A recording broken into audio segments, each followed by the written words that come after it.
নমস্কাৰ। গহপুৰ সমষ্টিৰ ৰাইজৰ লগতে মই অসমবাসী ৰাইজলৈ ধন্যবাদ জনাইছোঁ যে আমাৰ উদীয়মান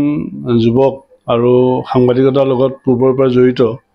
আমাৰ প্ৰণৱজ্যোতি শইকীয়াই যে এতিয়া RKJ লাইভ বুলি এটা যি নিউজ পৰ্টেল খুলিছে,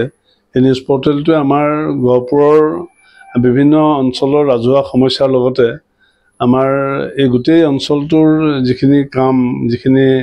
চৰকাৰে কৰিবলগীয়া ৰাজহুৱা অনুষ্ঠান প্ৰতিষ্ঠানৰ বিষয়ে সকলো ক্ষেত্ৰতে যাতে চৰকাৰ দৃষ্টিগোচৰ কৰিব পাৰে, তাৰ কাৰণে আমি RKJ লাইভ এই নিউজ পৰ্টেলটোলৈ আমি শুভেচ্ছা জনাইছোঁ। আমি আশা ৰাখিছোঁ যাতে আমাৰ একেবাৰে গাঁৱৰ দৰিদ্ৰজনৰ পৰা ধৰি পেলাই একেবাৰে উচ্চ পৰ্যায়ৰ লোকজনলৈকে যাতে আমাৰ এই RKJ লাইভৰ জৰিয়তে যাতে উপকৃত হ'ব পাৰে, তাৰ কাৰণে আমি আশা ৰাখিছোঁ। আমি যাতে আমাৰ গাঁৱৰ যিখিনি সমস্যা যাতে আমাৰ বিশেষকৈ চৰকাৰৰ বা আমাৰ বিভাগীয় কৰ্তৃপক্ষৰ যাতে আমি দৃষ্টি আকৰ্ষণ কৰিব পাৰোঁ, তাৰ কাৰণে পৰ্টেল চেনেলবিলাকে যদি আমি কাম কৰি যায় তেতিয়াহ'লে আমি নিশ্চয় ৰাইজ উপকৃত হ'ব।